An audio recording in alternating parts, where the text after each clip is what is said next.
में आप सभी का स्वागत है। मेरा नाम है भूपेश वासु। सबसे पहले इस कार्यक्रम की शुरुआत में मैं श्रद्धांजलि देना चाहूँगा डॉक्टर्स को जिन्होंने इस पैंडेमिक के दौरान अपनी जान गंवाई है। ये वो डॉक्टर्स हैं जो लगातार पिछले 1.5 साल से हमारी जान बचाने के लिए प्रयासरत थे और अनफॉर्चुनेटली उनकी भी जानें गई हैं। कई मशहूर हस्तियाँ भी जैसे के अग्रवाल है और इसके अलावा कई और डॉक्टर्स हैं जिन्होंने अपनी जान गंवाई है। अगर आपको बताऊं तो 1000 से ऊपर डॉक्टर ऑलरेडी अपनी जान गंवा चुके हैं। तो ये सीवियरिटी लेवल बताता है कि बहुत बड़ी बीमारी है, बहुत बड़ी महामारी है जिसको ये सामना हम कर रहे हैं। तो इसके अलावा मैं श्रद्धांजलि देना चाहूँगा उन लोगों को जिन्होंने इस पैंडेमिक के दौरान अपनी जान गंवाई है और बहुत कम उम्र में गंवाई है। ऐसे कई केस आपके घरों के आसपास होंगे जो 40 वर्ष के होंगे, 45 वर्ष के होंगे, 30 वर्ष के होंगे और अब जो केसेस आ रहे हैं वो बच्चों में भी आपको पता होगा कि ये केसेस आ रहे हैं। तो लगातार ये कोरोना के केसेस आ रहे हैं। फिर भी अच्छी पॉजिटिव बात ये है कि भारत के अंदर इसको काफी हद तक नियंत्रित कर दिया गया है क्योंकि वैक्सीनेशन भी हो रहा है। At the same time corona की जो दूसरी लहर थी वो कम हो गई। अब जब हम कोरोना की दूसरी लहर की बात कर रहे हैं तो हमें याद रखना चाहिए पिछले एक सप्ताह और पिछले 15 दिनों में कई चीजें हुई। बहुत मौतें हुई, बहुत सारी रेमडेसिविर की बातें हुई, ऑक्सीजन की कमी की बात हुई, राज्य सरकारों और केंद्र सरकार के मिसमैनेजमेंट की बात हुई। इसके अलावा आप देखेंगे कि पूरे भारत के अंदर जो दवाइयों की सडनली कमी हो जाती है। जैसे ही पैंडेमिक चालू हुआ था तो रेमडेसिविर की कमी होगी, ऑक्सीजन की कमी हो गई थी। उसके बाद अगर आप अभी देखेंगे तो ब्लैक फंगस और व्हाइट फंगस जिसकी बारे में बात हो रही है उसकी बात हो रही है, उसकी दवाइयां सडनली मार्केट से गायब हो चुकी है। अब जब हम ये चीजें देखते हैं कि ऐसा क्या होता है कि मार्केट में जिस चीज की जो दवाई इसका नाम आता है उसी की कमी एकदम से हो जाती है। कुछ संगठन है, आपने देखा होगा कि पूरे भारत में एक लहर चालू हो गई थी जिसके अंदर हम बार बार कुछ संगठन थे जैसे सोनू सूद थे उनसे बात कर रहे थे, ऑक्सीजन चाहिए, बेड चाहिए। सरकार से बात नहीं हो रही है लेकिन हम इन लोगों से बात कर रहे थे और सडनली हमें वो चीज अवेलेबल हो रही थी। इंडियन यूथ कांग्रेस, उसके कार्यकर्ता को अगर आप टैग करके लिखोगे तो शायद आपको मिल जाएगा। बेड की कमी, सडनली बेड्स बुक कर दिए गए थे, लोगों को बेड्स नहीं मिल रहे थे। मुझे नहीं पता इन्फॉर्मेशन कितनी सही है पर अलग अलग न्यूज चैनल्स पे ऐसी लगातार खबरें आ रही हैं कि इस तरीके की कुछ घटनाएं हुई है। अब टूल किट की कितनी सच्चाई है, कितनी गड़बड़ है, अगर कुंभ मेले को जिस तरीके से सुपर स्प्रेडर मूवमेंट बताया गया, ऐसा बताया गया कि पूरे वर्ल्ड में हमें ऐसा बताया गया कि कुंभ मेले की वजह से ही पूरे भारत में दूसरी लहर आई है, या फिर भारत में ऑक्सीजन की कमी थी क्योंकि भारत में ऑक्सीजन का मैनेजमेंट नहीं था। केंद्र सरकार के द्वारा बार बार ऑक्सीजन के लिए बजट दिया गया था जिसका प्रयोग नहीं किया गया।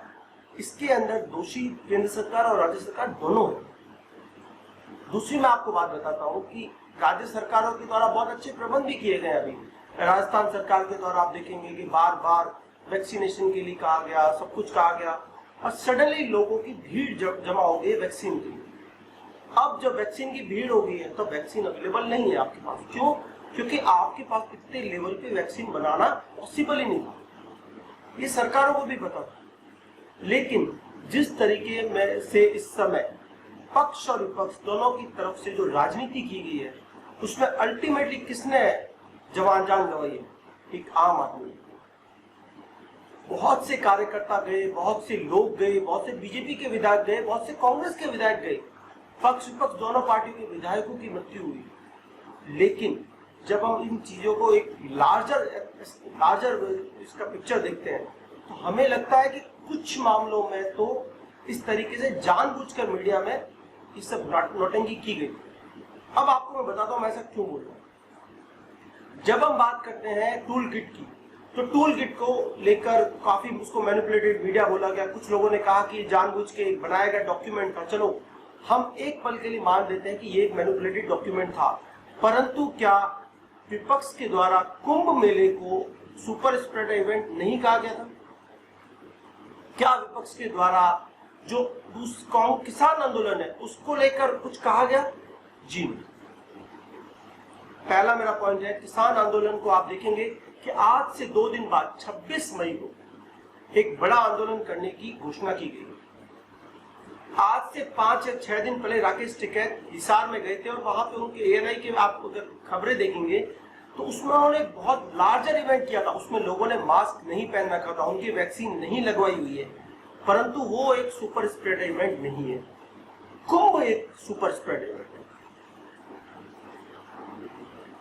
आज आपको पता होगा कि सारी विपक्षी पार्टियों ने उस आंदोलन को सपोर्ट करते हुए सरकार को बोला है कि आप उनसे बात कीजिए।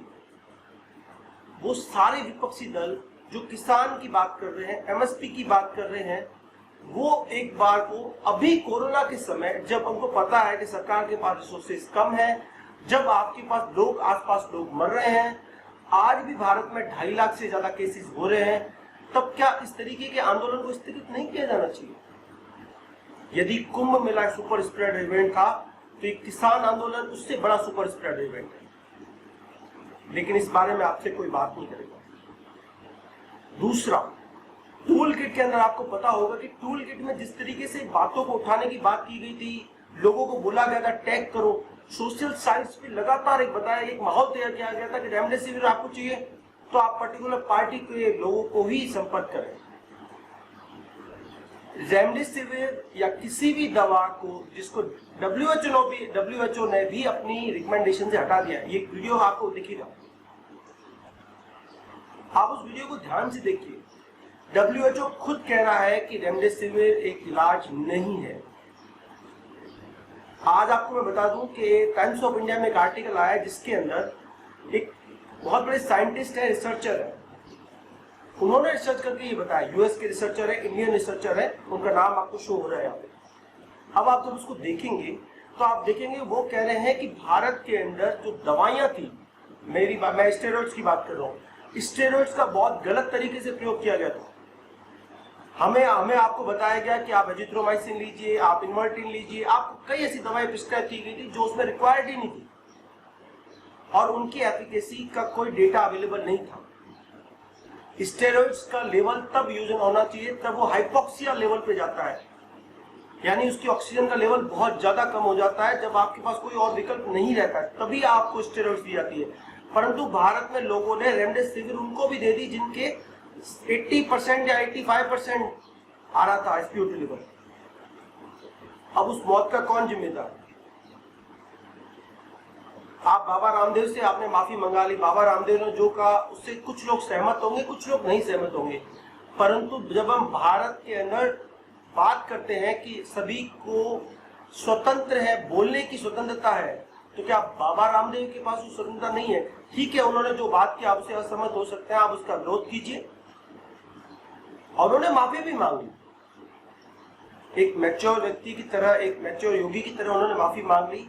परंतु इस सच्चाई से आप कैसे मुंह मोड़ेंगे कि इन रेमडेसिविर का जो गलत उपयोग हुआ था या स्टेरॉइड्स का गलत उपयोग हुआ था, उसी की वजह से ब्लैक फंगस हो रहे हैं, उसी की वजह से लोगों की मौत हो रही है।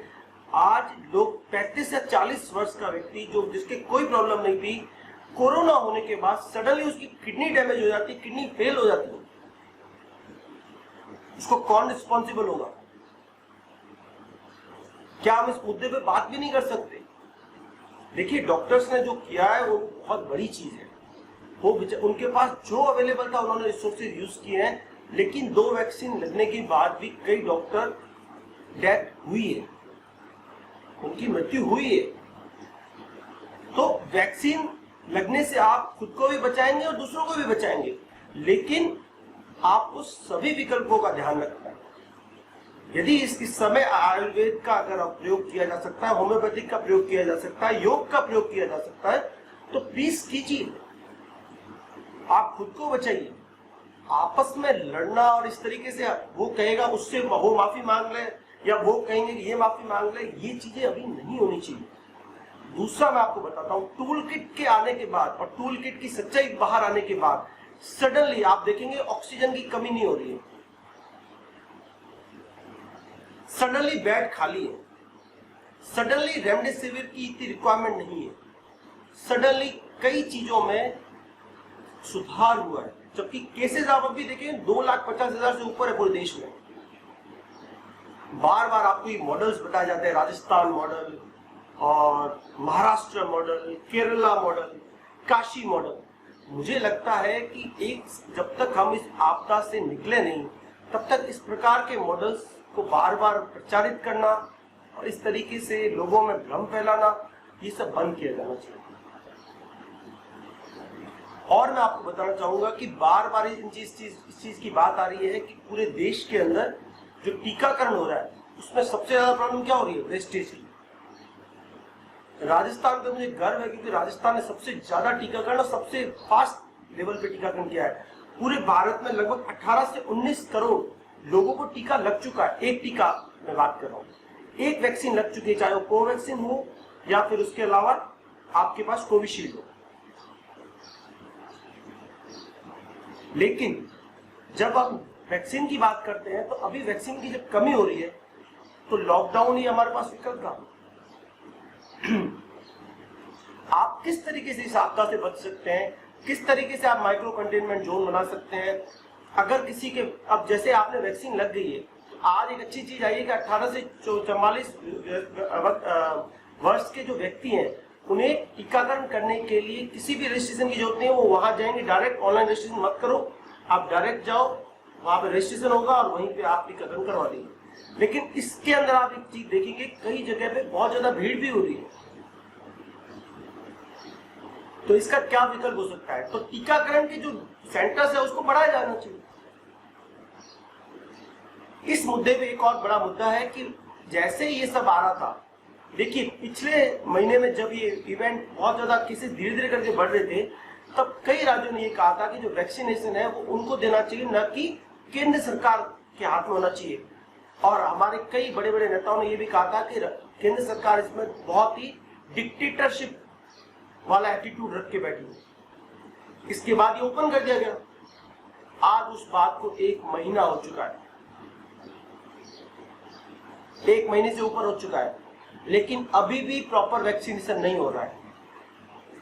हर राज्य में, हर जिले में एक जगह पे ही वैक्सीनेशन हो रहा है।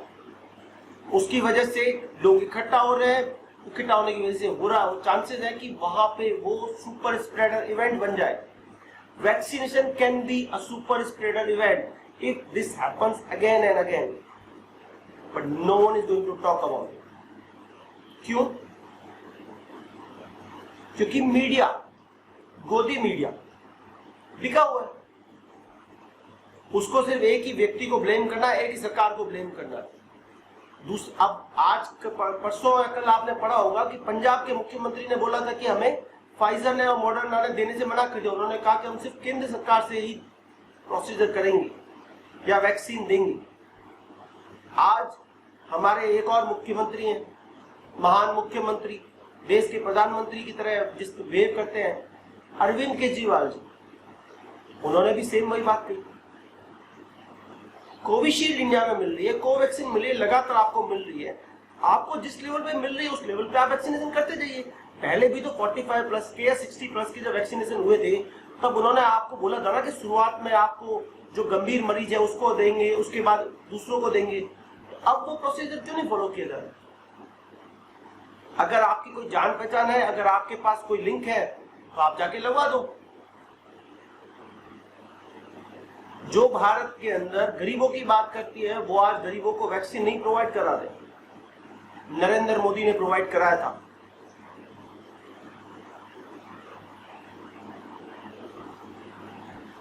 परिणाम आपके सामने है। अपनी आंखें खुले रखिए और देखिए कि क्या हो रहा है। मैं हूं आपका होस्ट रुपेश वासु, और अगर आपको ये चैनल अच्छा लगा और आपका मेरा संवाद अच्छा लगा तो please like, share and subscribe my channel. जय हिंद, नमस्ते। घर पे रहिए, मास्क पहनिए और प्लीज वैक्सीनेशन टाइम पे करवाइए। और अगर वहां पे भीड़ है तो अवॉइड कीजिए उसे। जय भारत।